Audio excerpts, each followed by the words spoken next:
Hello, good morning students. My self PL Saini, team botany CLC Sikar. दोस्तों, अब हमारी plant physiology complete हो गई। आज हमें बात करनी है आपके डाउट्स की। तो डाउट्स में हम सबसे पहले फोटोसिंथेसिस की बात करते हैं। तो आपके पास आता है फोटोसिंथेसिस, प्रकाश संश्लेषण वाले चैप्टर की। देखिए, अधिकांश चीजें मैंने आपको थ्योरी में बताई हैं और कुछ प्रयोगों से संबंधित हैं जो कि आपने डायरेक्ट पढ़े हैं। कुछ लॉजिकल क्वेश्चंस हैं जिन पर हम बात कर सकते हैं। तो सबसे पहले 24 नंबर का part, stage first, question number 24 लिखा है इसमें कि 24 नंबर स्टेज फर्स्ट क्वेश्चन है, वह स्थान जहां प्रकाश संश्लेषण में प्रोटॉन और O2 उत्पन्न होते हैं।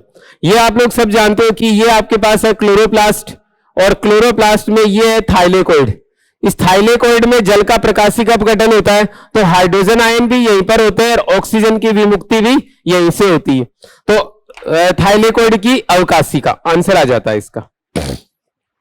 फिर क्वेश्चन नंबर 33 देखिएगा, एक अणु ग्लूकोज संश्लेषण के लिए हमने डिस्कस किया था दोस्तों, बात हो तो आपको याद हो तो, एक ग्लूकोज अणु के निर्माण के लिए 6 बार जो है ना प्रकाशिक अभिक्रिया होती है। प्रकाशिक अभिक्रिया इसमें 6 बार तो होगी आपके पास जो है ना PS फर्स्ट, मतलब चक्रीय फास्फोरिलीकरण, और 6 बार होगी ये वाली। इसमें 6 ATP बनते हैं और इसमें 12 ATP बनते हैं। इसके अंदर कोई NADP नहीं बनता, इसमें NADPH2 बनते हैं। कितने? एक चक्र के अंदर 2, तो टोटल 12। तो आपको एक ग्लूकोज अणु के लिए ये वाली चीजें चाहिएगी। अब आंसर देख लीजिएगा क्या आ रहा है। 6 कार्बन डाइऑक्साइड चाहिए, सही है। 18 ATP चाहिए, सही है। और 12 NADPH2 चाहिए, पहला ही आंसर आ जाएगा। ठीक है। अब 35 नंबर का क्वेश्चन एक अच्छा पॉइंट है। देखिए, फास्फोरिलीकरण 2 प्रकार का होता है। फास्फोरिलीकरण 2 प्रकार का होता है। एक ऑक्सीजन की उपस्थिति में ADP पर अकार्बनिक फास्फेट जुड़ता है, उसे हम लोग नाम देते हैं ऑक्सीकारी फास्फोरिलीकरण, और यह श्वसन के दौरान होता है। और प्रकाश संश्लेषण में जो ADP के साथ एक अकार्बनिक फास्फेट जुड़ता है उसे प्रकाश फास्फोरिलीकरण कहा जाता है। तो क्वेश्चन क्या बोला इसने? दिन के समय में हरित लवक के ग्रेना में अभिक्रिया ADP plus PI equal to ATP प्रदर्शित करती है, तो प्रकाश फास्फोरिलीकरण करती है। तीसरा, आधार स्तरीय फास्फोरिलीकरण, मैंने आपको श्वसन में बताया था कि खाद्य पदार्थों से सीधा ATP बन जाए तो उसे आधार स्तरीय फास्फोरिलीकरण कहते हैं। अन्यथा ATP का निर्माण कहां से होता है? याद करो, ETS से, इलेक्ट्रॉन ट्रांसपोर्ट सिस्टम से होता है। ये कुछ क्वेश्चन फर्स्ट के थे। अब सेकंड में आ जाइएगा। सेकंड में दूसरा क्वेश्चन देखिएगा, प्रकाश संश्लेषण के संदर्भ में हरित लवक के लिए निम्न में से कौन सा कथन गलत है? आपतित प्रकाश की अनुकूलतम मात्रा प्राप्ति हेतु हरित लवक स्वयं पर्ण मध्योतक कोशिकाओं की भित्तियों की ओर व्यवस्थित हो जाते हैं। सही के लिए पूछा, बहुत अच्छा क्वेश्चन है दोस्तों।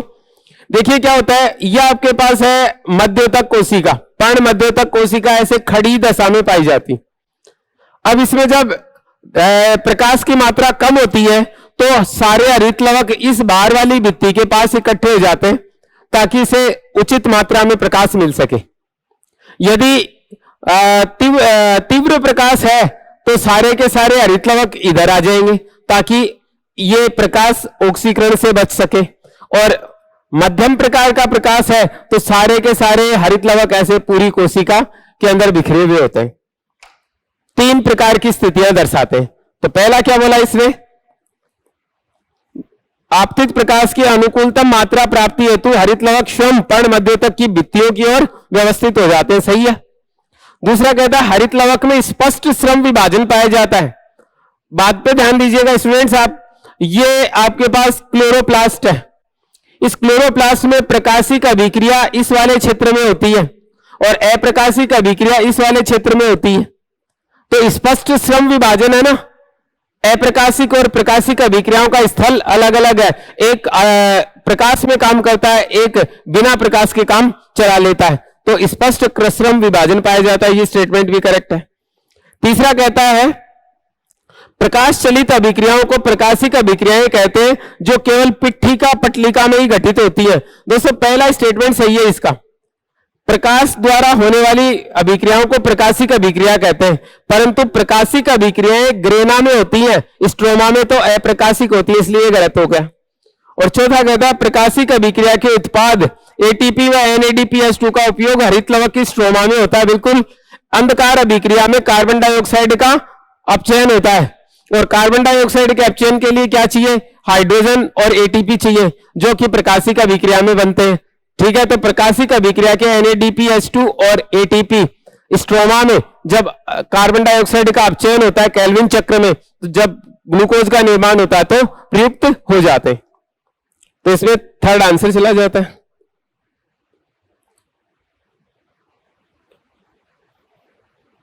फिर 8 नंबर क्वेश्चन देखिएगा। C3 पादप अधिक CO2 सांद्रता के प्रति अनुक्रिया दर्शाते हुए प्रकाश संश्लेषण की दर में वृद्धि दर्शाते हैं, क्योंकि दोस्तों हमने बात की थी कि C3 और C4 पादपों के लिए कार्बन डाइऑक्साइड का संतृप्तता बिंदु अलग अलग होता है। 360 μL पर लीटर था आपके पास किसके लिए? ये था C4 के लिए, और C3 के लिए 450। तो जब तक C3 प्लांट के लिए कार्बन डाइऑक्साइड का सांद्रण इतना पर लीटर नहीं होगा तब तक वो क्रियाशील नहीं होते, जबकि C4 जल्दी क्रियाशील हो जाते हैं। तो C3 पादपों के लिए वर्तमान में जो कार्बन डाइऑक्साइड वातावरण में है वो सीमाकारी कारक है। तो आंसर क्या आ जाएगा हमारे पास? CO2 की वर्तमान सांद्रता का स्तर C3 पादपों हेतु सीमाकारी होता है। सही है। C3 पादप लगभग 360 मिलीलीटर पर लीटर पर। सही है। अगला कहता है ये पादप CO2 सांद्रता के प्रति निम्न प्रकाश अवस्थाओं में भी अनुक्रिया दर्शाते हैं। तो गलत है। इन पादपों में रूबिस को केवल कार्बोक्सिलीकरण दर्शाता है। ये भी ठीक है। लेकिन ये कहता है कि C3 पादप CO2 की उच्च सांद्रता के लिए क्यों होते हैं? तो सिंपल सी बात है, हमें केवल CO2 का ध्यान रखना है, और ये बात पहला स्टेटमेंट बताता है, इसलिए आंसर पहला चला जाता है।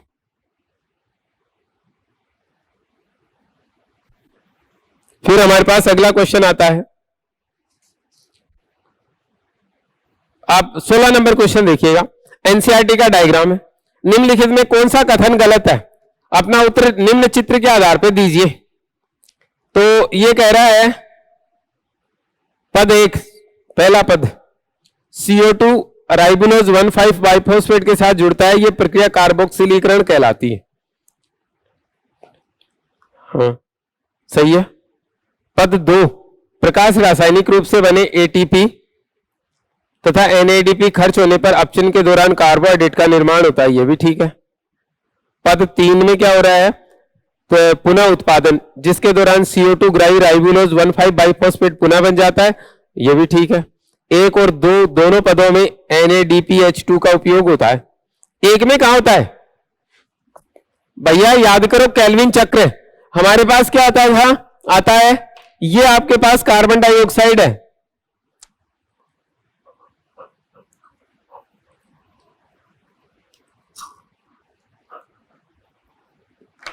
ये RUMP है, और इसके ऊपर एक ATP का संयोजन होता है, तो आपके पास RUBP बनता है।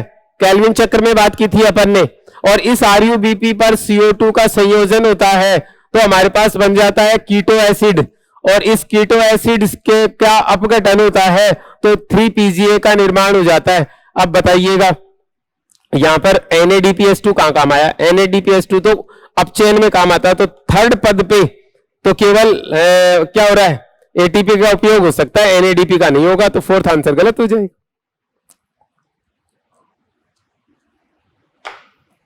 इसके बाद नेक्स्ट आता है आपका, देखो 20 नंबर मैंने आपको बताया था C4 पाथवे शुष्क उष्ण कटिबंधीय क्षेत्रों में चाहिए। ठीक है। फिर उसके बाद 22 नंबर क्वेश्चन एक अच्छा क्वेश्चन है। सामान्यतः जल प्रकृति में सीमाकारी कारक नहीं होता, क्योंकि लगभग 99% जल पादप सतह से वाष्पोत्सर्जित हो जाता है। केवल 1% जल पादप की उपापचयी क्रियाओं में उपभोगित होता है। मलान अवस्था में प्रकाश संश्लेषण के लिए कौन सा कारक सीमाकारी हो जाएगा? सिंपल सी बात है, मैंने आपको बताया भी था उस टाइम पे। यदि जल की कमी होती है तो पत्ती का सतह क्षेत्रफल घट जाता है, सूर्य का प्रकाश मिलना कम हो जाता है, जिससे क्या है, प्रकाश संश्लेषण की दर घट जाती है, साथ साथ रंध्र बंद हो जाते हैं तो कार्बन डाइऑक्साइड मिलना बंद हो जाती है अभिक्रिया की दर घट जाती है। तो मेनली क्या हो जाएगा? CO2 हो जाएगा।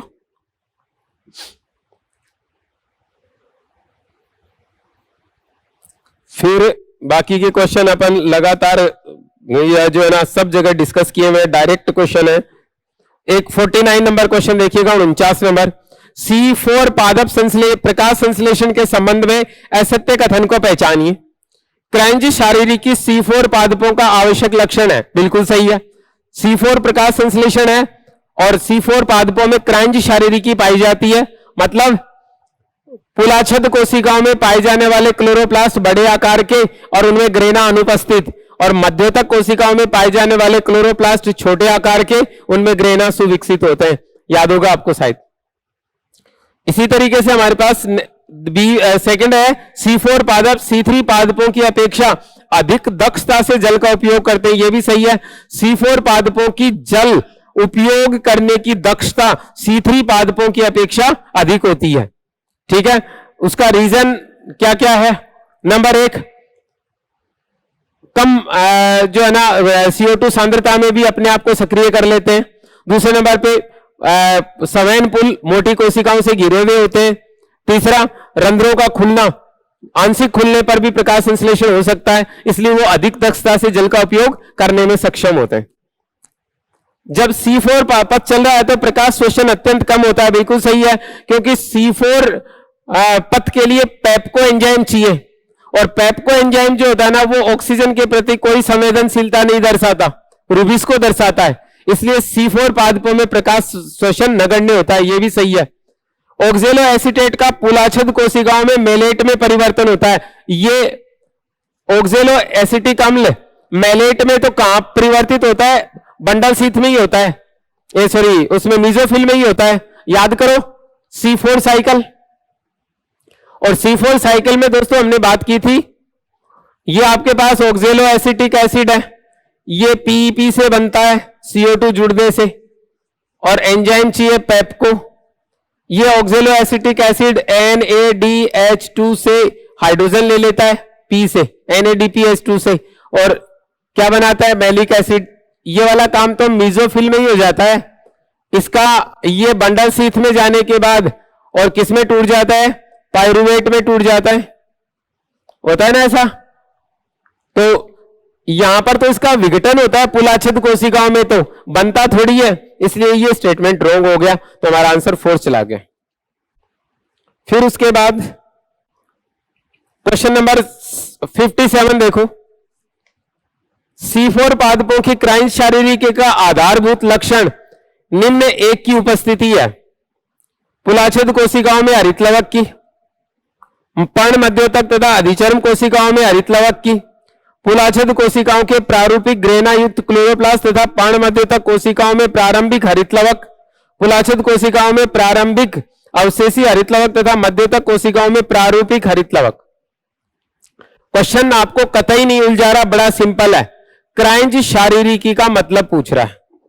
ठीक है, अब बात पे ध्यान दीजिएगा। अब क्रैंच शारीरिकी में का ये मीनिंग जो है वो आप क्या बताएंगे, देख लेते। एक प्रारूपिक क्लोरोप्लास्ट जो होता है उसके 2 भाग होते हैं, एक उसका स्ट्रोमा होता है और एक उसमें पटलीकीय तंत्र होता है। ये दोनों भाग उपस्थित हैं तो हरितलवक को अपन क्या मान लेते हैं? पूर्ण विकसित हरितलवक मान लेते हैं। ठीक है जी, तो ये तो हो गया विकसित हरितलवक, और विकसित हरितलवक को प्रारूपी कह सकते हो आप लोग। ठीक है, जबकि पुलाछद कोशिकाओं में जो हरितलवक पाए जाते हैं उनके अंदर स्ट्रोमा तो है, परंतु ग्रेना या तो नगण्य या फिर क्या होते हैं? अविकसित अनुपस्थित होते हैं, तो ये अवशेषी हो गया। तो अवशेषी हरितलवक किसका लक्षण होता है? पुलाछद का। और प्रारूपिक हरितलवक किसका लक्षण होता है? मध्योतक का। ये वाला ऑप्शन कौन सा है ये ढूंढो आप, आंसर आ जाएगा। तो कौन सा आएगा? पुलाछद कोशिकाओं में प्रारंभिक अवशेषी हरित लवक तथा मध्योतक कोशिकाओं में प्रारूपिक हरित लवक पाया जाता है, चौथा आ जाएगा। एक 58 नंबर भी अच्छा क्वेश्चन है। सीएम पादपों में प्रकाश संश्लेषण के लिए आवश्यक कार्बन डाइऑक्साइड पादप शरीर में प्रवेश करती है रात्रि में जब रंध्र खुलते हैं। भाई सीएम पादप वो होते हैं जिनमें रंध्र रात्रि में ही खुलते हैं, और CO2 जो है वो कहां से आती है? वातावरण से। तो CO2 इनको कहां से मिल सकती है? वातावरण से। रंध्र खुलेंगे तभी तो मिलेगी, और रंध्र कब खुलते हैं? रात्रि में। सिंपल सी बात। 59 नंबर भी एक अच्छा क्वेश्चन है, देखो। मक्का के पादप में 6 हेक्सोस शर्करा अणुओं के निर्माण हेतु शुद्ध रूप से आवश्यक स्वांगीकारक कारक शक्ति। दोस्तों 2-3 क्वेश्चन इसमें अकेले में लिपटे हुए हैं, यदि आप इस पे जोर दो तो समझ में आ जाएगी बात। नंबर 1, आपको पता रहना चाहिए कि मक्का जो है ये C4 पादप है, ठीक है। और C4 पादप में एक हेक्सोस शर्करा बनाने के लिए आपको कितने 12 तो NADPH2 चाहिए, और इसके अलावा आपको कितने चाहिए? 18 और 12 30 ATP चाहिए। अब आप ये सोचेंगे कि ATP यहां से कहां से आए? मैंने उस वक्त भी आपको बताया था, याद करो C4 साइकिल। ये आपके पास है PEP, और इस PEP से बनता है ऑक्जेलो एसिटिक एसिड, और कार्बन डाइऑक्साइड इसके साथ जुड़ जाती है। ये ऑक्जेलो एसिटिक एसिड मैलिक एसिड में बदलता है। इस समय NADPH2 का उपयोग होता है और NADP बनता है, ठीक है। अब ये मैलिक अम्ल बंडल शीथ में चला जाता है, और बंडल शीथ में जाने के बाद ये पाइरुवेट में टूट जाता है, और ये पाइरुवेट में टूटता है तो NADP से NADPH2 वापस बन जाता है। यहां पे खर्च हुआ और यहां पे वापस बन गया, कोई नुकसान नहीं है NADP का, NADP बराबर। अब ये क्या करेगी? कार्बन डाइऑक्साइड यहां से चली जाएगी केल्विन साइकिल में, और याद करो केल्विन साइकिल में हमने 18 तो ATP काम में ले रखे हैं और 12 NADPH2 काम में ले रखे हैं, ठीक है। अब इधर आ जाओ, ये पाइरुवेट वापस मीजोफिल कोशिकाओं में आता है, और ये पाइरुवेट PEP में बदलता है, तो 2 ATP को 2 ADP में बदल देता है। एक अणु के लिए ये कार्यक्रम है, और ग्लूकोज का अणु बनाने के लिए 6 कार्बन डाइऑक्साइड चाहिए, तो 12 ATP एक्स्ट्रा खर्च हो गए, याद है ना आपको। तो 12 ATP ज्यादा हो गए, तो 18 ATP तो केल्विन वाले और 12 ये वाले, 18 और 12 हो गए 30, तो 30 ATP और 12 NADPH2 ये खर्च होते हैं। तो एक 6 अणु बनाने के लिए कितना करना पड़ेगा? तो दोनों को 12 को भी 6 से मल्टीप्लाई कर दो और 30 को भी 6 से मल्टीप्लाई कर दो, आंसर क्या आ जाएगा? 72 और 36 18 180 ATP और 72 NADPH2। आंसर आ गया आपका? क्या कहता है ये? तीसरा आ जाएगा। उल्टा बोल दिया, चौथा आएगा 180 ATP और 72 NADPH, फोर्थ आंसर हो जाएगा। फिर इसके बाद 62 नंबर एक अच्छा क्वेश्चन है। देखिए, जो पादप सीधे सूर्य के प्रकाश में उगते हैं उन्हें अपन प्रकाश प्रिय पादप कहते हैं, और इन पादपों की प्रकाश संश्लेषण इकाई छोटी होती है, क्योंकि ज्यादा तीव्र प्रकाश निकलता है तो उससे बचने के लिए वो छोटी छोटी इकाइयां बनाते हैं। और जो छाया में उगते हैं उन्हें छाया प्रिय पादप कहते हैं, उनकी प्रकाश संश्लेषण इकाइयां बड़ी होती हैं। तो कम तीव्र प्रकाश में उगने वाले पादपों में प्रकाश संश्लेषण इकाइयां मतलब क्लोरोप्लास्ट बड़े आकार के होते हैं, ताकि उन्हें ज्यादा प्रकाश मिल सके और वो उचित प्रकाश का अवशोषण कर सके, जिससे प्रकाश संश्लेषण हो जाए। तो आंसर क्या आ जाएगा? प्रकाशी पादपों से अधिक बड़ी प्रकाश संश्लेषणी इकाई पहला ही आ जाएगा। 63 नंबर भी एक अच्छा क्वेश्चन है। प्रकाश श्वसन है उपयोगी प्रक्रिया? बिल्कुल नहीं है। इसमें क्या होता है, खाद्य पदार्थों का अपघटन हो जाता है, पर ना तो एटीपी मिलते हैं और ना खाद्य पदार्थ बच पाता है, इसलिए ये बेकार प्रक्रम है। तो हानिकारक प्रक्रिया है जिसमें एटीपी का संश्लेषण नहीं होता और NADPH2 भी नहीं बनते। NADPH2 भी कहां बनाए थे अपन ने? प्रकाश शोषण का बाकायदा साइकिल बनाया था, याद करो आप। तीसरा आ जाएगा।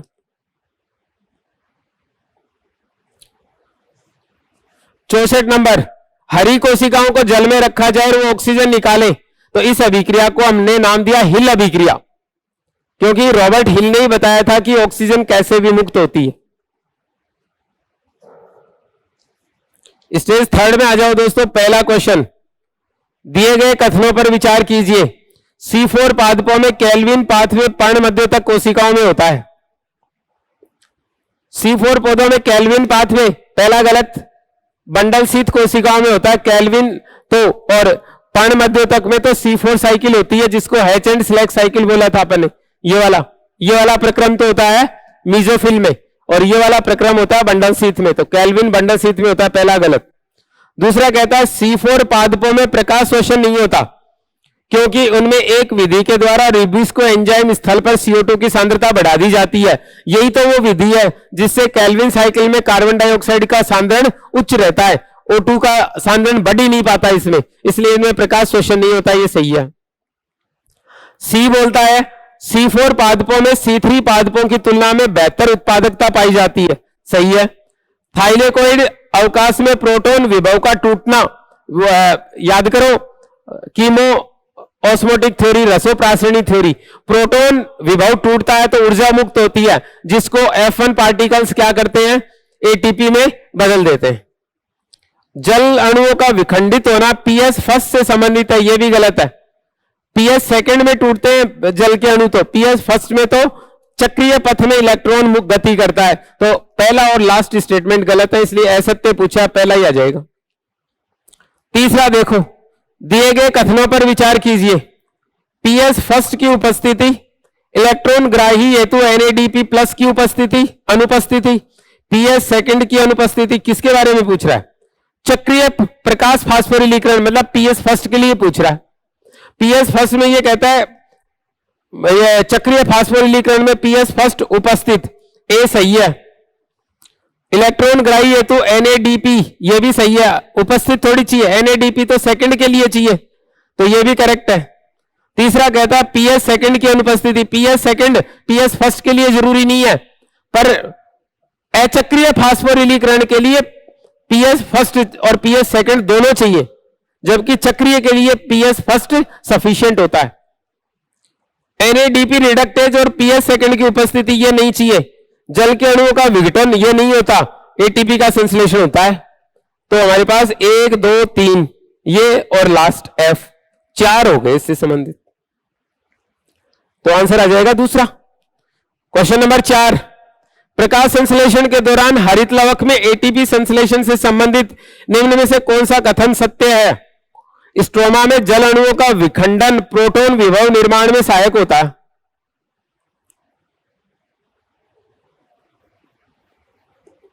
जल का विखंडन स्ट्रोमा में होता ही नहीं, अवकाशिका में होता है। किसकी? थाइलेकोइड की। इसके संदर्भ में एक दोस्तों एक क्वेश्चन और दिया जाता है। अगला पूछता है कि यदि थाइलेकोइड की अवकाशिका को पंचर कर दिया जाए, छिद्रित कर दिया जाए, तो क्या होगा? ATP नहीं बनेंगे, क्योंकि प्रोटॉन उस रास्ते से बाहर आ जाएंगे, और F1 के थ्रू नहीं आएंगे तो ATP नहीं बनेगा। इसलिए जल का विघटन थाइलेकोइड की गुहा में होता है, और वहां पे प्रोटॉन विभव टूटता है तो ऊर्जा निकलती है, ना कि स्ट्रोमा में, इसलिए गलत हो गया। बी बोलता है साइटोक्रोम कॉम्प्लेक्स हाइड्रोजन वाहक से इलेक्ट्रॉन ग्रहण करता हुआ थाइलेकोइड के अवकाश में प्रोटॉन्स की विमुक्ति में सहायक होता है। बिल्कुल सही है। ये अपना इलेक्ट्रॉन दे देगा हाइड्रोजन ग्राही को, और हाइड्रोजन को ग्राही को दे देगा, तो क्या हो जाएगा? हाइड्रोजन उसके साथ जुड़ जाएगा, जल बन जाएगा, आपका NADPH2 बन जाएगा, सॉरी NADPH2 बन जाएगा। इसके बाद अगला कहता है झिल्ली के आर पार प्रोटॉन को, स्ट्रोमा को प्रोटॉन की गति ATPase के F नोड से होते हुए ATP संश्लेषण द्वारा युग्मित होती है। ठीक है। जो आपने इस तरीके की संरचना बनाई, ये वाली, ये F0 है और ये F1 है, ये एटीपेज वाला पार्ट हो गया। यहां से प्रोटॉन बाहर निकलता है तो ऊर्जा निकलती है, उसको एटीपी बनने के काम में ले लिया जाता है। अगला कहता है NADP प्लस का NADPH2 में अपचयन भी प्रोटॉन विभव निर्माण के लिए एक कारण होता है। ठीक है, तो BCD सारे सही है, ए को छोड़ दूं चौथे में, तो चौथा आंसर आ जाएगा। क्वेश्चन नंबर 6 देख लो जरा सा।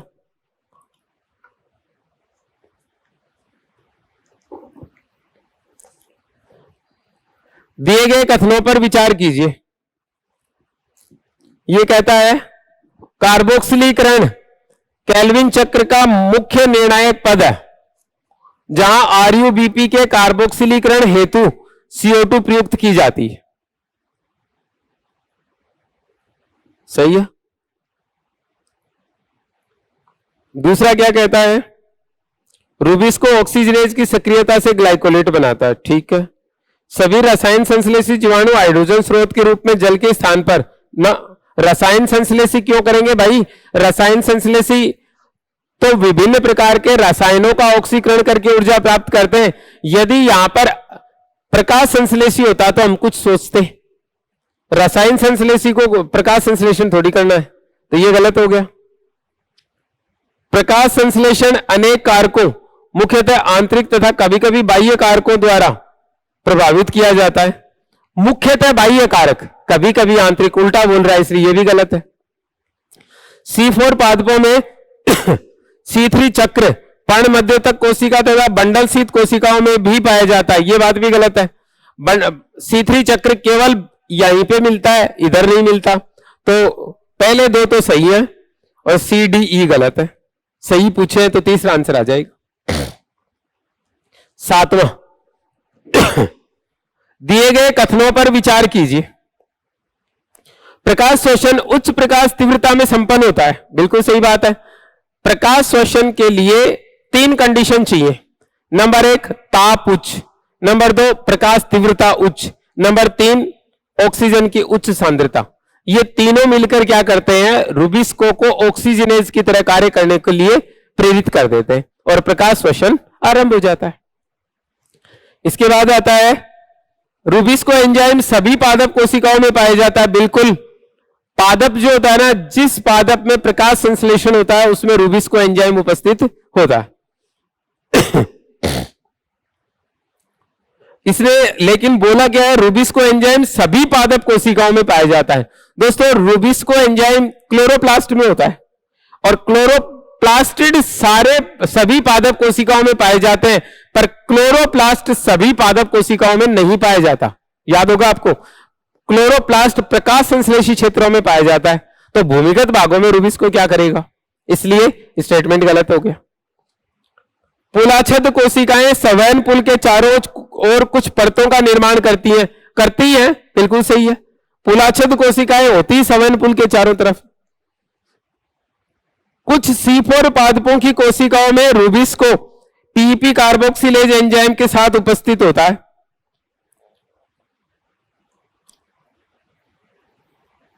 दोनों एक जगह नहीं होते। C4 पादपों में दोनों एंजाइम अलग अलग होते हैं। यहां पे पेप्को उपस्थित होता है, PP कार्बोक्सिलेज, और इधर रूबिस्को होता है, तो दोनों एक साथ नहीं होते, इसलिए यह स्टेटमेंट भी रॉन्ग हो गया।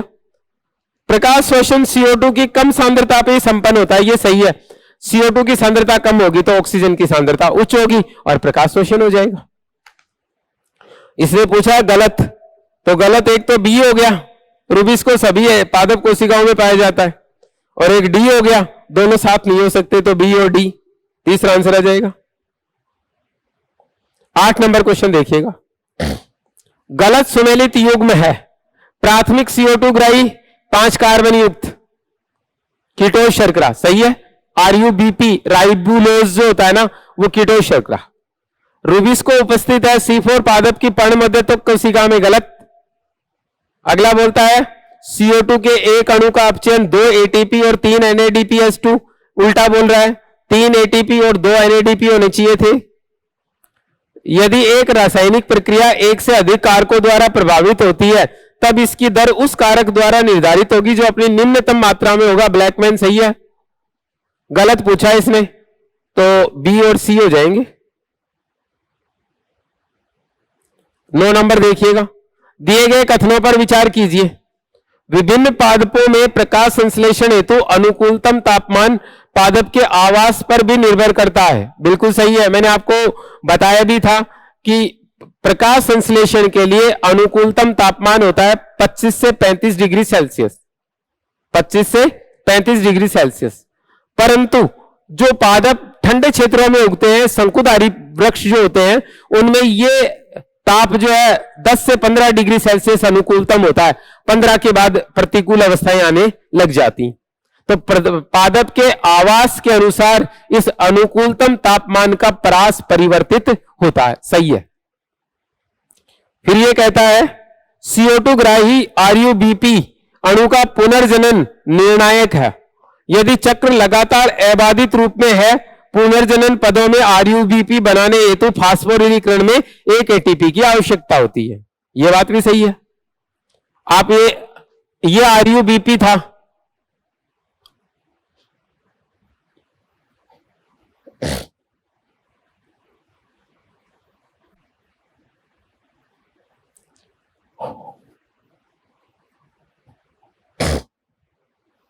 ये दोस्तों आपका RUBP, इसका निर्माण होता है RUMP से, राइबोनोज मोनोफास्फेट, और इसको बाईफास्फेट में बदलते हो तो 1 ATP को 1 ADP में बदलना ही पड़ेगा। ठीक है। तीसरा पॉइंट, सभी हरे पादपों में प्रारंभिक कार्बोक्सिलीकरण अभिक्रिया पर्ण मध्योतक कोशिकाओं में होती है। सही बात है। देखो, चाहे C4 हो चाहे C3 हो, यहां पर ही क्या होता है, पर्ण मध्योतक कोशिकाओं में ही यह कार्यक्रम होगा। C3 पादप होगा तो सीधा केल्विन, और C4 पादप हुआ तो C4 पर्ण मध्योतक में और C3 पुलाछद में। ठीक है, तो बिल्कुल सही है। CO2 की सांद्रता में 0.03% तक की वृद्धि CO2 स्थिरीकरण की दर में वृद्धि कर सकती है तथा इससे ऊपर प्रकाश संश्लेषण की दर गिर जाती है। यह बात गलत है, यह बात गलत है दोस्तों। वातावरण में कार्बन डाइऑक्साइड का सांद्रण है ही इतना ही, यहां पर प्रकाश संश्लेषण की दर सामान्य होती है। यदि हम इसको 0.5 तक बढ़ाते हैं तो क्या होता है, प्रकाश संश्लेषण की दर बढ़ती है, इससे ऊपर गिरती है। ठीक है, तो स्टेटमेंट गलत हो गया। और लास्ट वाला कहता है जल तनाव CO2 की उपलब्धता में कमी कर देता है। जल कम है, रंध्र कम खुलेंगे, और रंध्र कम खुलेंगे। वाष्पोत्सर्जन में पढ़ा आपने कि जल की उच्च सांद्रता रक्षक कोशिकाओं में स्फीतता उत्पन्न करती है, और यदि रक्षक कोशिकाएं स्फीत हो गई तो रंध्र चौड़े खुलेंगे, और चौड़े खुलेंगे तो कार्बन डाइऑक्साइड का लेन देन अच्छा होगा, और उस दशा में क्या होगा, प्रकाश संश्लेषण की दर उच्च होगी, कार्बन डाइऑक्साइड की उपलब्धता ज्यादा होगी। तो सिंपल सी बात। तो हमारे पास इसमें केवल डी को छोड़कर बाकी सारे सही है। असत्य ही पूछा तो तीसरा आंसर आ जाएगा। 10वां क्वेश्चन देखिएगा, दिए गए कथनों पर विचार कीजिए। प्रकाश संश्लेषण सभी स्वपोषियों द्वारा संपन्न की जाने वाली कार्य की रासायनिक प्रक्रिया है जिसके द्वारा यह प्रकाश ऊर्जा का उपयोग कार्बनिक खाद्य पदार्थों के संश्लेषण में करते हैं। यह बात गलत हो गई। प्रकाश संश्लेषण रसायन स्वपोषियों को आवश्यक नहीं है, वो रसायनों का ऑक्सीकरण करके ऊर्जा प्राप्त कर लेते हैं। दूसरा कहता है यदि एक चितकबरी पत्ती को सूर्य के प्रकाश में रखने के बाद इसका स्टार्च संश्लेषण हेतु परीक्षण किया जाता है तो संपूर्ण पत्ती, मैंने आपको कहा था कि प्रकाश संश्लेषण के लिए हरित लवक आवश्यक है। यदि पत्ती चितकबरी है तो जहां जहां पे धब्बे है ना, जहां पे हरित लवक नहीं है, वहां पे स्टार्च का परीक्षण नहीं किया जा सकता, तो स्टेटमेंट गलत हो गया। तीसरा कहता है हरे पादपों में हाइड्रोजन दाता जल है जिससे कि प्रकाश संश्लेषण के दौरान ऑक्सीजन मुक्त होती है, जबकि हरे व बैंगनी सल्फर जीवाणुओं में H2S हाइड्रोजन दाता है। बिल्कुल सही है। यदि जल होगा तो ऑक्सीजन विमुक्त होगी, H2S होगा तो सल्फर विमुक्त होगी। तो ये स्टेटमेंट करेक्ट हो गया। डी देखिएगा, TW एंजलमैन ने सर्वप्रथम हरे सेवाल क्लेडोफोरा पर प्रयोग कर बताया कि प्रकाश संश्लेषण का क्रियाशील स्पेक्ट्रम विभक्त नीला व लाल है। ठीक है, ये आपकी एनसीईआरटी की लाइन है। प्रकाश संश्लेषण की अप्रकाशिक अभिक्रिया प्रकाश अभिक्रिया के उत्पादों पर निर्भर करती है। अप्रकाशिक अभिक्रिया के लिए ATP NADPH2 चाहिए और वो अप्रकाशिक प्रकाशिक अभिक्रिया से आते हैं। तो ए और बी गलत है, कि सारे सही है। इसके बाद क्वेश्चन नंबर देखो दोस्तों 18। एक प्रयोग हाइड्रिला में ऑक्सीजन विमुक्ति को प्रदर्शित कर रहा है कि जल में सोडियम बाइकार्बोनेट मिलाया जाए। एक अच्छा क्वेश्चन है। जलीय पादप कार्बन डाइऑक्साइड को बाइकार्बोनेट आयनों के रूप में ग्रहण करते हैं और जलीय पादपों में कार्बन डाइऑक्साइड के रूप में अवशोषित नहीं होती, क्योंकि वो जल में डूबे हुए हैं, तो CO2 आएगी कहां से, इसलिए बाइकार्बोनेट आयनों के रूप में अवशोषण करते हैं। उनके लिए CO2 सीमाकारी कारक नहीं होती, मैंने आपको बताया भी था। अब आपने जल में बाइकार्बोनेट्स मिला दिए तो क्या हो जाएगा, कार्बन डाइऑक्साइड का सांद्रण बढ़ेगा और ज्यादा कार्बन डाइऑक्साइड है तो ऑक्सीजन ज्यादा निकलेगी, क्योंकि प्रकाश संश्लेषण की दर बढ़ेगी, तो O2 ज्यादा निकलने लग जाए। आंसर आ गया। कार्बन डाइऑक्साइड की उपलब्धता बढ़ने के कारण ऑक्सीजन विमुक्ति की मात्रा बढ़ जाती। इसके बाद क्वेश्चन नंबर आओ 27 में। बाकी सारी चीजें अपनी बात हुई है सारी। एक विद्यार्थी प्रकाश संश्लेषण के एक प्रयोग को करता है जिसमें वह कांच के बड़े बर्तन में सोडा वाटर वह क्लोरोफिल का मिश्रित लेता है। दोस्तों इतनी बड़ी लैंग्वेज है, पर यहीं पे आके क्वेश्चन जो है ना वो क्या हो जाता है, सॉल्व हो जाता है। आपको प्रकाश संश्लेषण के लिए पूरा क्लोरोप्लास्ट चाहिए। क्यों? क्योंकि प्रकाशिक अभिक्रिया इस क्षेत्र में होती है और अप्रकाशिक अभिक्रिया इस क्षेत्र में होती है, क्योंकि उसके एंजाइम यहां पे होते हैं। उस स्टूडेंट ने केवल क्लोरोफिल को लिया था, इसका रस निकाला था क्लोरोफिल का, तो क्लोरोफिल अकेला प्रकाश संश्लेषण थोड़ी कर लेता है, इसलिए प्रयोग में कुछ नहीं होगा, पढ़ने की आवश्यकता ही नहीं है। अब स्टेज 4 में आ जाइएगा। चौथा क्वेश्चन देखो इसमें। क्रेंज शारीरिकी में पुलाछद कोशिकाएं कैसी होती है? सवैन पुल के चारों तरफ जो कोशिकाएं पाई जाती हैं इस तरीके से, ये मोटी भित्ति वाली होती हैं, ऐसे होती हैं। ठीक है, अपारगम्य होती है गैसों के लिए, गैस यहां से पार नहीं हो सकती, तो मोटी भित्ति वाली अप्रवेश्य होती है और अंतरावकाश नहीं होता। क्लोरोप्लास्ट खूब सारे होते हैं, दूसरा ही आ जाएगा। इसके अलावा सारी बातें हमारी हुई हैं। अब चलते हैं हम लोग नेक्स्ट पादपों में श्वसन में आ जाओ। श्वसन मुख्य क्वेश्चन जहां पे आप अटक सकते हो उनकी अपन बात कर सकते हैं डिटेल में।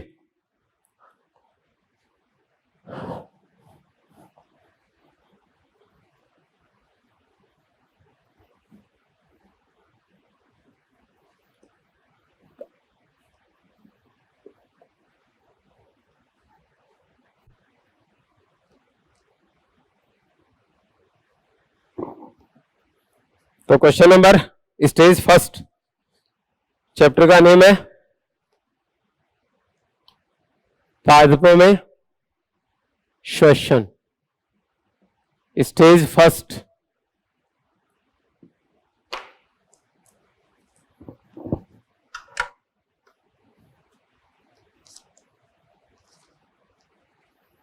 स्टेज 1 में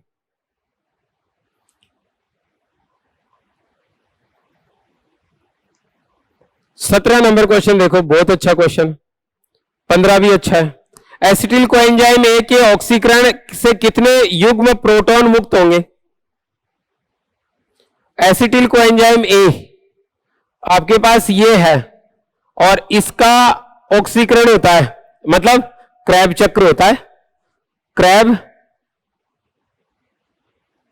क्रैब चक्र होता है और क्रैब चक्र में आइसोसिट्रिक एसिड होता है ना, इस पर एक NADH2 बनता है।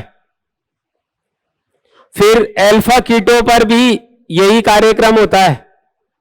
फिर सक्सिनिक एसिड पर FADH2 बनता है। और फिर मैलिक एसिड के ऊपर NaDH2 बनता है। ये एक पेयर, ये दूसरा पेयर, ये तीसरा और ये चौथा। कितने प्रोटॉन बनते हैं, हाइड्रोजन आयन बनते हैं? 4। चौथा आंसर आ जाएगा। फिर हमारे पास है 17 नंबर क्वेश्चन। यदि ग्लूकोज का एक अणु वायवीय श्वसन में पूर्ण ऑक्सीकृत होता है तो NADPH2 के कितने अणुओं का निर्माण होगा? NADH2O का। तो देखो क्रैब चक्र के तो ये रहे, 1, ये 2, ये 3, मतलब 6 NAD की बात कर रहा है। आपके पास 2 NAD तो बनेंगे, 2 NADH2 तो बनेंगे ग्लाइकोलिसिस में, याद करो, ठीक है। 2 NAD बनेंगे आपके पास पायरुविक एसिड जब एसिटिल कोएंजाइम ए में बदलता है तब, और 2 4 और 2 6 ये हो गए, और 6 बनेंगे आपके पास क्रैब साइकिल में। तो टोटल कितने बन गए? 10। आंसर आ जाएगा 10।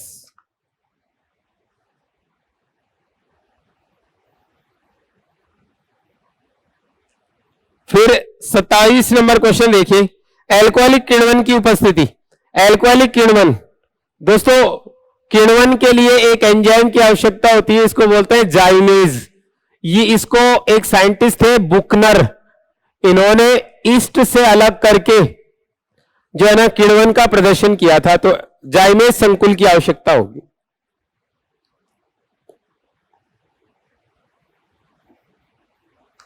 ये स्टेज फर्स्ट के मेन क्वेश्चन। अब सेकंड में आ जाओ। दूसरा क्वेश्चन देखो, ये ऊपर वाला तो मैंने आपको क्रैब साइकिल में बता दिया था। यूकेरियोटिक कोशिका के श्वसन में, कोशिका के श्वसन में 10 विभिन्न एंजाइमों द्वारा नियंत्रित अभिक्रियाओं की श्रृंखला, याद करो 10 एंजाइमों की जो श्रृंखला थी वो तो कोशिका द्रव में काम आती है, ग्लाइकोलिसिस बोलते हैं उसको। तो ये स्टेटमेंट आपके एनसीईआरटी का है, तो पहला गलत हो गया। ग्लूकोज के ऑक्सीकरण के समय ऑक्सीजन का उपभोग तथा CO2 की विमुक्ति, H2 तथा ऊर्जा की विमुक्ति कोशिका द्रव में नहीं, माइटोकॉन्ड्रिया में, गलत है। पायरुवेट के अपूर्ण ऑक्सीकरण द्वारा माइटोकॉन्ड्रिया में लैक्टिक अम्ल, माइटोकॉन्ड्रिया में लैक्टिक अम्ल बन ही नहीं सकता, ये तो कोशिका द्रव में बनता है, क्योंकि किण्वन का कार्यक्रम कोशिका द्रव में संपन्न होता है। विभिन्न एंजाइमों द्वारा नियंत्रित 10 अभिक्रियाओं की श्रृंखला कोशिका द्रव्य में होती है और इसमें ग्लूकोज से पायरुविक अम्ल बनता है। चौथा आंसर आ जाएगा। 9 नंबर देखिएगा, निम्न में से कौन सा एक वायवीय श्वसन का किण्वन से अंतर है? वायवीय श्वसन में एटीपी का शुद्ध लाभ 2, जबकि किण्वन में अनेक। गलत बात है, वायवीय में तो अनेक होते हैं और किण्वन में 2 ही बनते हैं, ग्लाइकोलिसिस वाले। वायवीय श्वसन में ग्लाइकोलिसिस होता है जबकि किण्वन में अनुपस्थित। मैंने कहा था ग्लाइकोलिसिस तो पहला पद है, चाहे वायवीय श्वसन हो चाहे अवायवीय श्वसन, दोनों के अंदर क्या होता है? किण्वन, मतलब ग्लाइकोलिसिस तो होगा। वायवीय श्वसन में CO2, H2O तथा लैक्टिक अम्ल वायवीय में थोड़ी, अवायवीय में बनते हैं। वायवीय श्वसन में NADH, NAD+ में तीव्रता से, जबकि किण्वन में धीमे रूप से ऑक्सीकृत होता है। लाइन लिखवाई हुई है मेरी, आंसर आ जाएगा, सही है। फिर आप आ जाओ क्वेश्चन नंबर 21। ग्लूकोज के एक अणु से EMP पाथवे द्वारा सीधे कितने ATP अणु और कौन से पदों में बनेंगे? इसमें कहा है EMP पाथवे, ये एम्बेडन मेयर ऑफ पार्नस पथ, मतलब ग्लाइकोलिसिस की बात कर रहा है। और ग्लाइकोलिसिस के लिए कितने ATP अणु बनते हैं? 4 बनते हैं। PEP से पायरुविक अम्ल तथा BiPGA से PGA, पहला ही आ जाएगा। दूसरा बोलता है 2 ATP, यहां पे ऐसे कैसे कर रहा है? 2 बनते हैं दोनों जगह, पहला ही आ जाएगा। फिर 29 नंबर, एक अच्छा क्वेश्चन है, बावड़ा बनाया आपको इसमें। विलगन के बाद दोस्तों जीर्ण अवस्था में श्वसन की दर कम होती है, लेकिन जब पत्तियां पादप से अलग होती हैं उससे पहले उनकी श्वसन दर उच्च होती है, जिससे कुछ पदार्थों का ऑक्सीकरण हो जाता है और आयन विमुक्त हो जाते हैं। तो विलगन से पहले पत्तियों की श्वसन दर उच्च होती है, विलगन के बाद नहीं, इसने विलगन के बाद बोला है। विलगन के बाद पत्तियों में श्वसन की दर प्रारंभिक 24 घंटों में तीव्र होती है, पहले होती है, बाद में नहीं, इसलिए स्टेटमेंट गलत है। चौथा आंसर आ जाए। फिर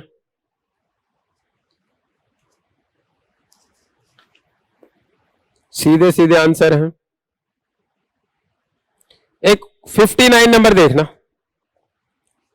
अच्छा क्वेश्चन है।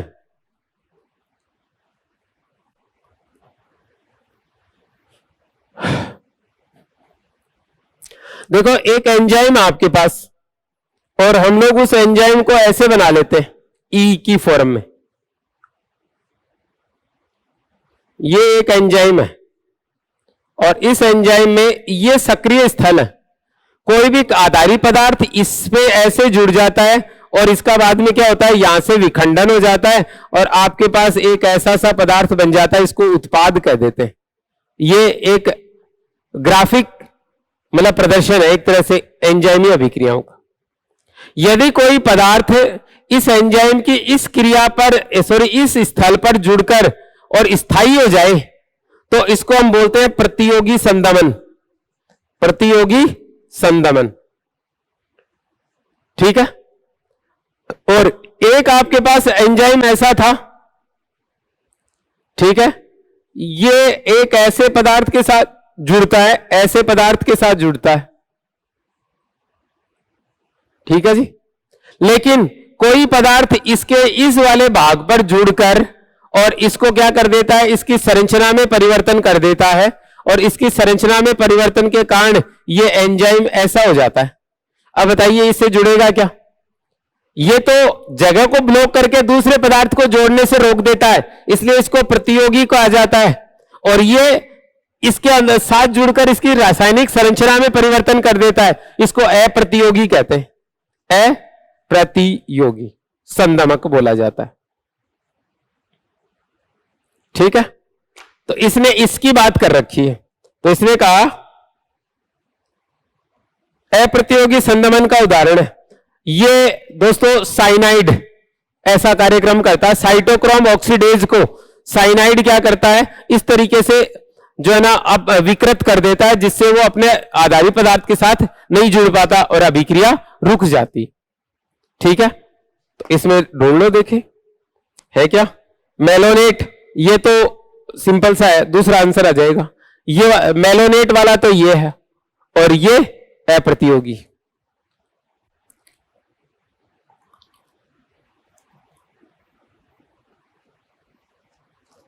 अब आ जाओ स्टेज थर्ड।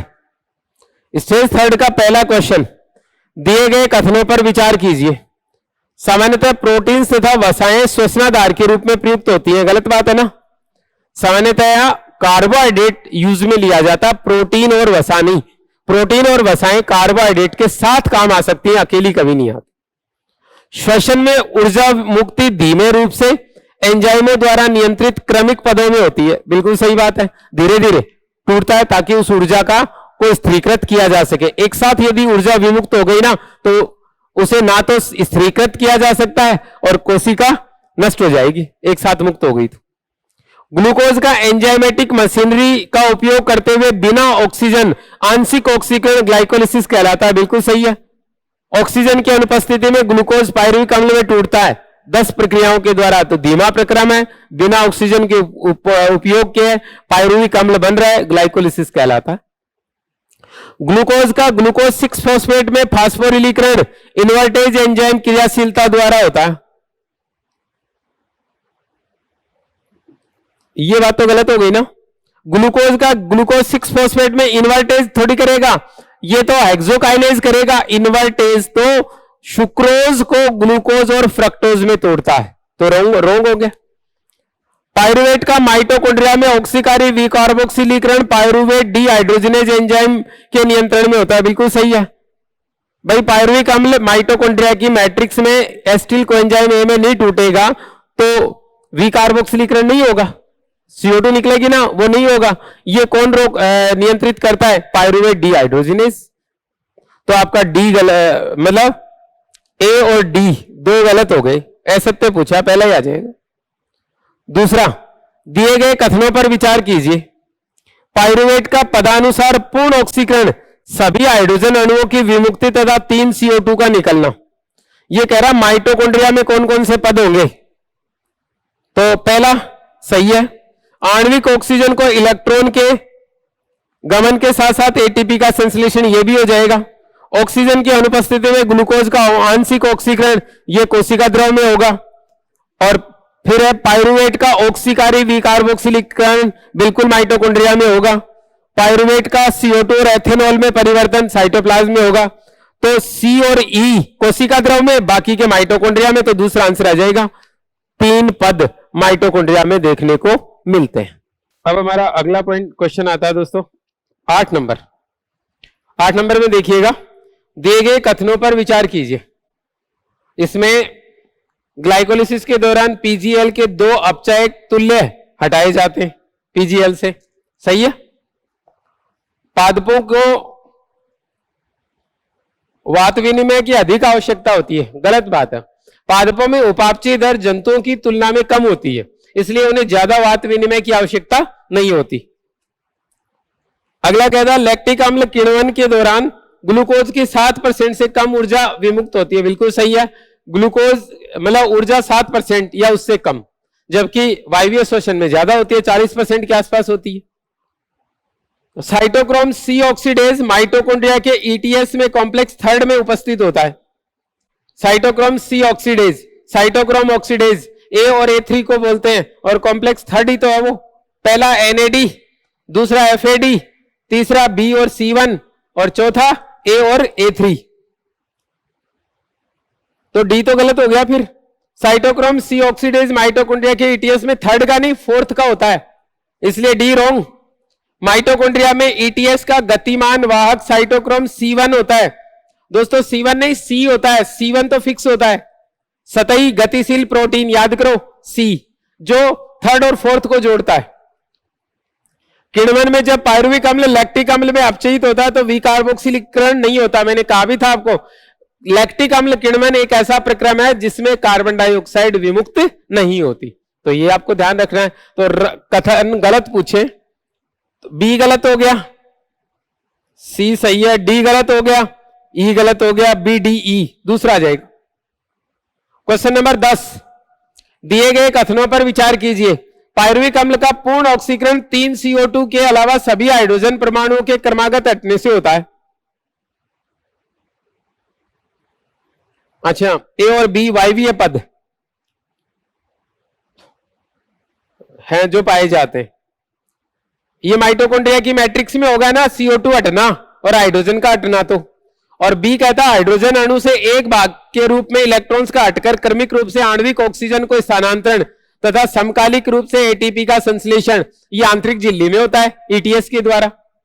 अरे भाई, इलेक्ट्रॉन जो होते हैं ना वो ऑक्सीजन को तो कहां से स्थानांतरित होते हैं, मतलब झिल्ली से, ईटीएस द्वारा। और क्रैब साइकिल के दौरान कार्बन डाइऑक्साइड और हाइड्रोजन हटते हैं, यह कार्यक्रम कहां से होता है, मतलब माइटोकॉन्ड्रिया की मैट्रिक्स में। तो देख लो उसके अनुसार, दूसरा ही आ जाएगा। 11 नंबर, दिए गए कथनों पर विचार कीजिए। कितने कथन असत्य हैं?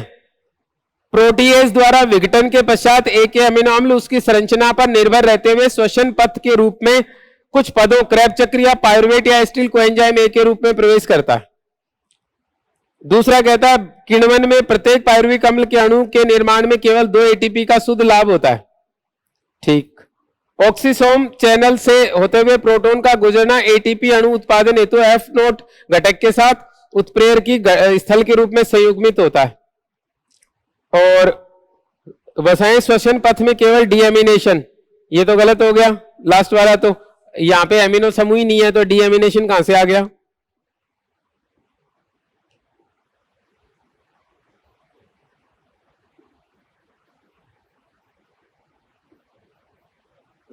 सही कितने हो गए? 3, पहला, दूसरा और तीसरा। असत्य नहीं सत्य पूछा है इसमें 11 नंबर, चौथा आंसर आएगा। 13 नंबर, निम्न कथनों पर विचार कीजिए।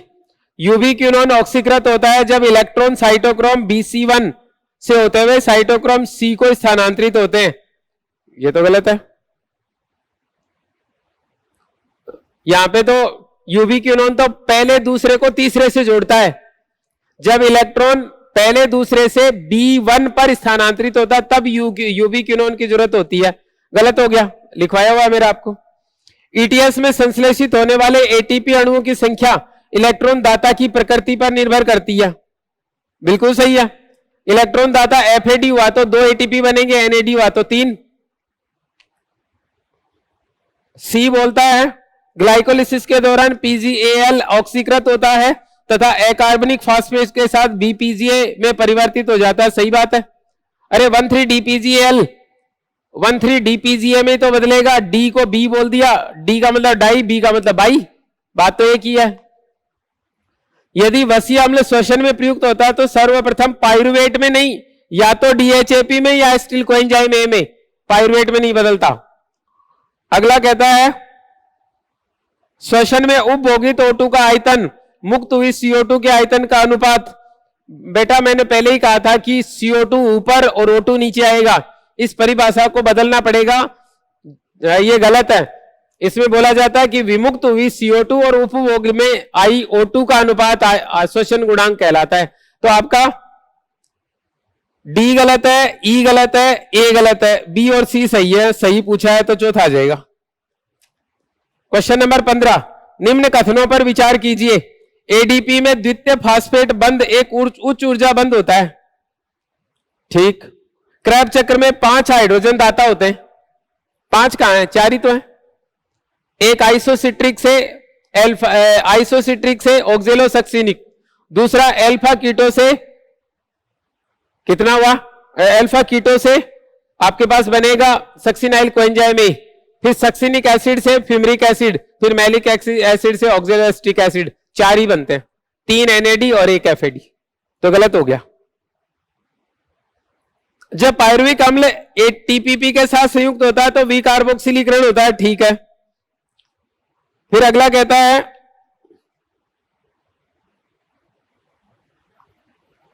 श्वसन के ETS में साइटोक्रोम की क्रम व्यवस्था BCAA3 होती है। सही है। C दोस्तों गलत है, क्योंकि TPP के साथ संयुक्त होता है ना तो उस अभिक्रिया को हम विहाइड्रोजनीकरण कहते हैं, और विहाइड्रोजनीकरण के साथ विकार्बोक्सिलीकरण हो जाता है। आप सीधा विकार्बोक्सिलीकरण बोलते हैं, इसका मतलब अवायवीय शोषण हो रहा है, और वो अवायवीय थोड़ी होता है, यहां पे वायवीय। तो B और C गलत है। 16 नंबर देखिएगा।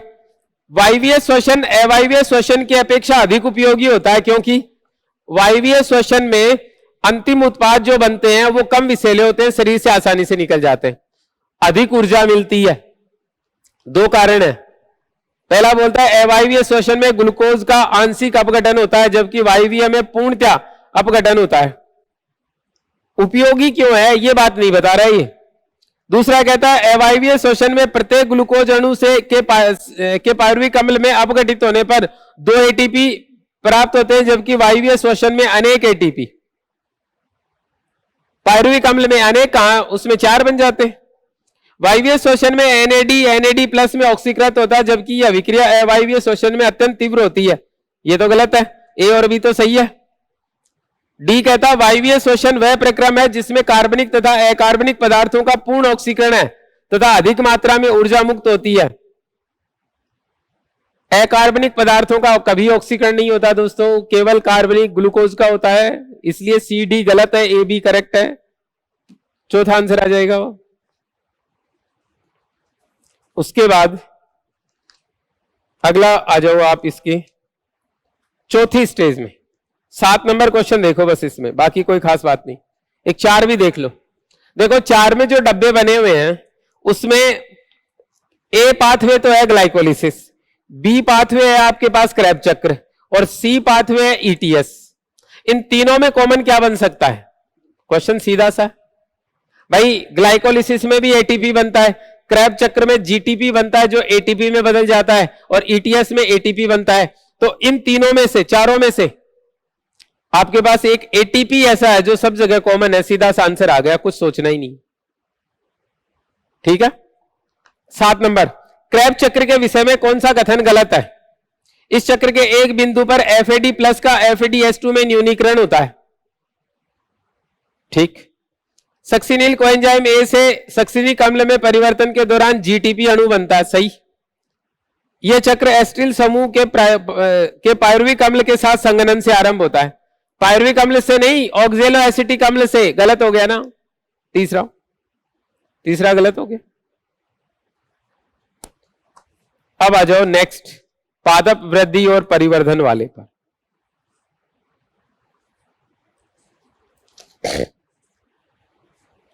तो स्टेज फर्स्ट,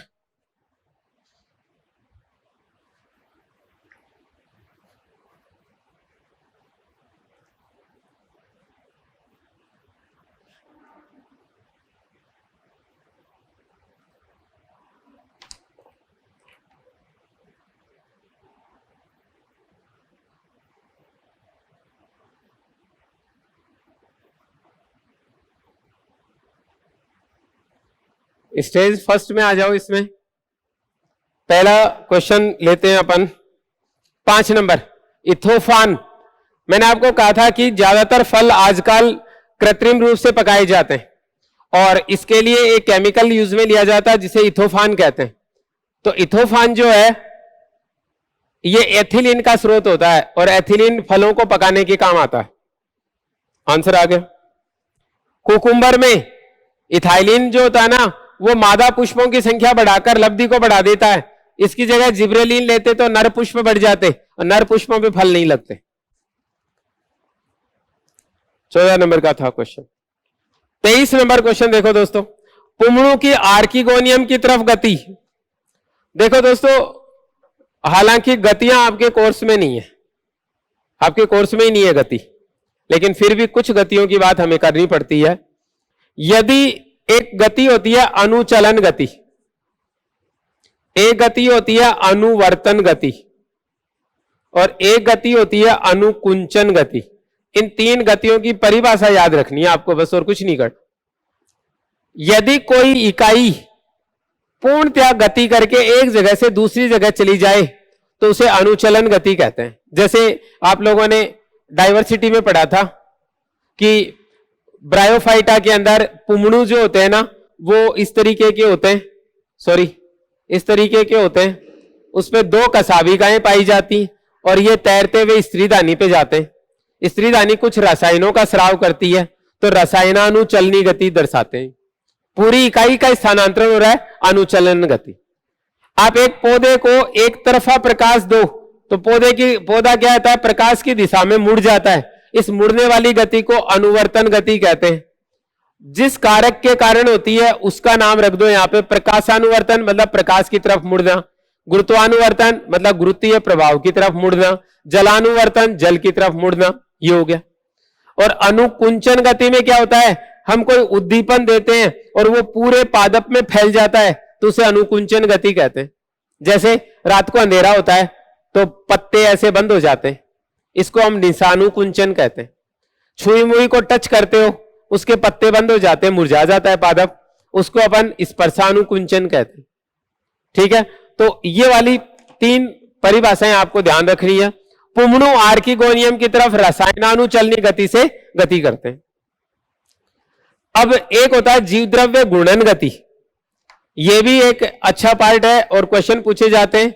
आपके पास ये एक कोशिका है, इस कोशिका में ये रिक्तिका है, इस रिक्तिका के चारों तरफ कोशिका द्रव्य घूमता है, इसको घूर्णन गति कहते हैं, मतलब परिसंचरण प्रवाही गति कहते हैं, जीव द्रव्य प्रवाही गति कहते हैं। अब यदि ये एक रिक्तिका के चारों तरफ घूमे तो हम इसको घूर्णन गति कहते हैं और ये हाइड्रिला की पत्तियों में देखी जा सकती है, हाइड्रिला की पत्तियों में देखी जा सकती है। ठीक है, और एक आपके पास है ये कोशिका, इस कोशिका में ये कई रिक्तिकाएं हैं, इनके चारों तरफ कोशिका द्रव्य घूमता रहता है, इसे हम लोग नाम दे देते हैं परिसंचरण गति। परिसंचरण गति आप ट्रेडेस्केंसिया की पत्तियों में देख सकते हैं, ट्रेडेस्केंसिया के पुंकेसरी रोमों में, पुंकेसरी रोमों में देख सकते हैं। तो ये वाला पार्ट हो गया। घूर्णन गति है, सॉरी प्रवाही गति है। तो घूर्णन गति की बात कर रहा है, हाइड्रिला में देखी जाएगी। इसके बाद स्टेज थर्ड में आ जाओ, ये सेकंड में, सॉरी 12 नंबर क्वेश्चन। देखो एक पादप दिया हुआ है, इस पादप में जो है ना पुष्पन उच्च प्रकाश में हो रहा है, उच्च प्रकाश में हो रहा है, तो इसका मतलब वो लॉन्ग डे प्लांट है। दूसरे में मध्यम प्रकाश में हो रहा है, वो शॉर्ट डे प्लांट है। और एक पादप ऐसा है जिसमें दोनों अवस्थाओं में प्रकाश दिखाई दे रहा है। देखो ऊपर नीचे देखो, ऊपर वाली स्थिति में तो पुष्पन हो रहा है ए में और नीचे नहीं हो रहा, तो मतलब ए तो लॉन्ग डे प्लांट है। बीच वाला ऊपर पुष्पन नहीं हो रहा, नीचे वाले में पुष्पन हो रहा है निम्न प्रकाश काल में, तो इसको अपन शॉर्ट डे प्लांट बोलेंगे। और एक में दोनों अवस्थाओं में हो रहा है, इसका मतलब इस पे दिन के प्रभाव की या दिन की लंबाई का कोई प्रभाव नहीं होता। 15 नंबर, यदि एक किसान कोई फसली पादप अपने खेत में उगाता है तथा पादप प्रकाश की किसी भी स्थिति में सफलतापूर्वक प्रदर्शन करता है, मतलब उदासीन दिवसकालीन है, कोई भी समय हो फल दे रहा, इसका मतलब उदासीन दिवसकालीन। 22 नंबर क्वेश्चन, मैरीलैंड मेहमत तंबाकू एक लघु दिवसीय पादप है, इसके अंधकाल की क्रांतिक अवधि 10 घंटे है, तो कौन सी अवस्था में पुष्पन नहीं करेगा? जिसका पार्ट सबसे कम काला हो उसमें नहीं करेगा। चौथे में ऐसा हो रहा है। 24, ये 2 पॉइंट है आपके पास, थोड़ा सा ध्यान देना इसका। देखो एक गत्ते का डिब्बा होता है और उस गत्ते के डिब्बे की आंतरिक दीवारें काली की हुई होती हैं और उसमें क्या होता है, इस डब्बे में ऐसे एक खिड़की काट के रखते हैं ऐसे, और इसके अंदर की तरफ हम एक पौधा लगा देते हैं, ये वाला ऐसे, और इसको एक तरफ से प्रकाश देते हैं तो कुछ समय पश्चात ये पौधा बाहर की तरफ आ जाता है। होता है ऐसा, आपने देखा होगा। इसको ये प्रकाश की तरफ पौधों के मुड़ने की गति को प्रदर्शित करता है और इस चैम्बर को अपन हेलियोट्रॉपिक चैम्बर कहते हैं, हेलियोट्रॉपिक कक्ष कहते हैं। ठीक है, ये किसको दर्शाता है? प्रकाशानुवर्तन, प्रकाशानुवर्तन, प्रकाश की तरफ पादप मुड़ते हैं, इसको दर्शाता है। ठीक है, इसके बाद एक पॉइंट और आता है आपके पास, वो है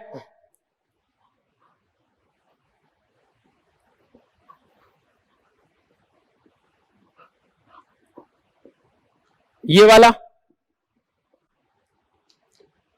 दूसरा है आपके पास ये वाला। ये एक ऐसे स्टैंड होता है, उसके ऊपर एक इस तरीके से सिकंजा लगा होता है, इधर एक पुली लगी होती है। हम इसमें एक गमले में लगा हुआ पौधा फंसा देते हैं।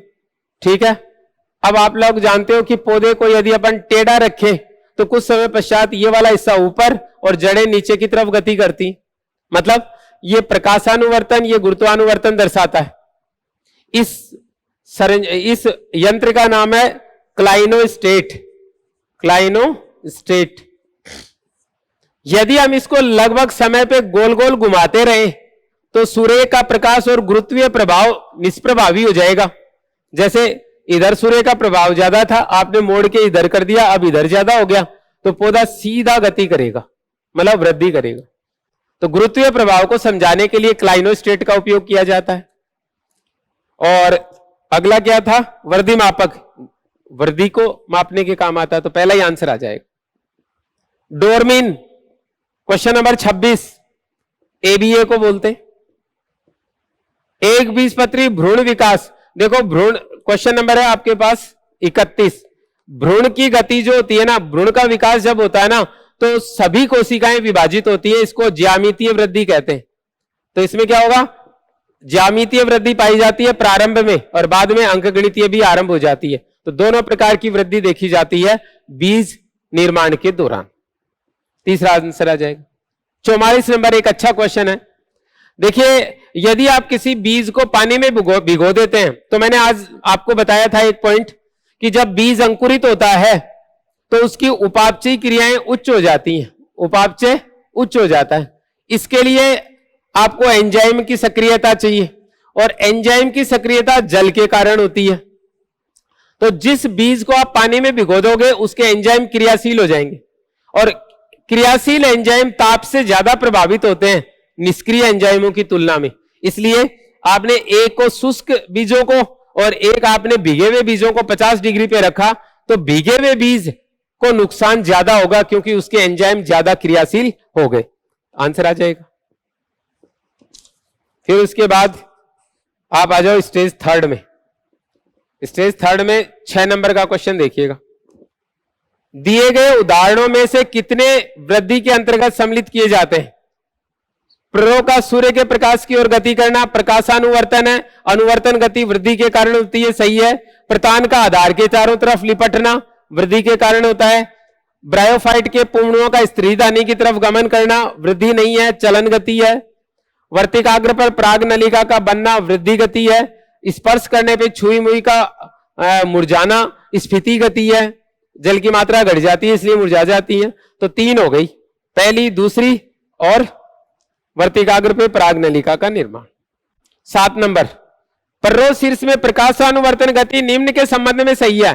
देखो मैंने आपको उस वक्त भी बताया था जब हमने ऑक्सीन की बात की थी, एक पादप को एक तरफा प्रकाश दिया जाए तो क्या होता है, इधर से ऑक्सीन छाया वाले भाग में इकट्ठा हो जाता है और इधर वृद्धि ज्यादा होती है, पादप इधर मुड़ जाता है।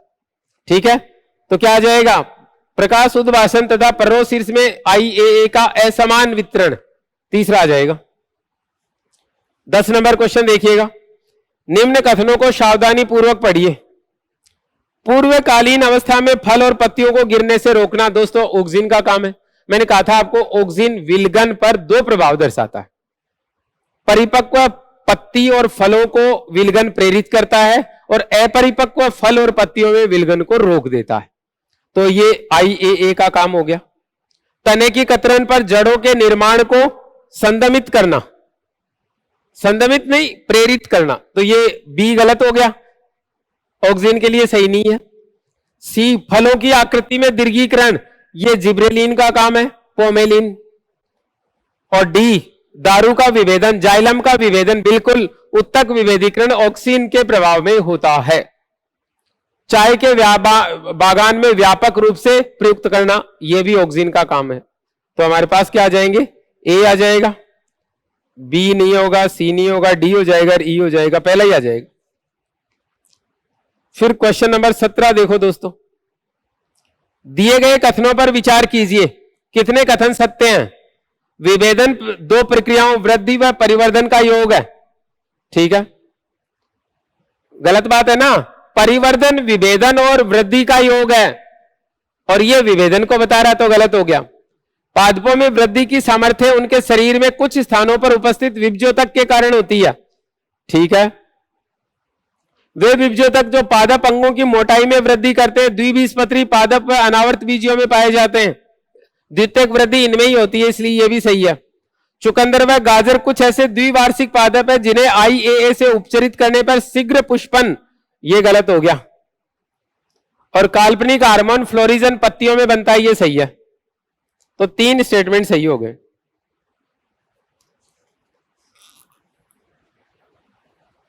फिर स्टेज 4 में आ जाओ दोस्तों। ऑक्सीन का जैव अमापन अवेना चोल के वक्रण से किया जाता है। 10 नंबर क्वेश्चन, बाकी के अपने सारे किए हुए। तो दोस्तों ये था आपका मॉड्यूल, बातें यहां आके पूरी हुई। अपनी प्लांट फिजियोलॉजी कंप्लीट होती है यहां आकर। कल का आपका पेपर है, अच्छा ही करोगे। Have a nice day, thank you.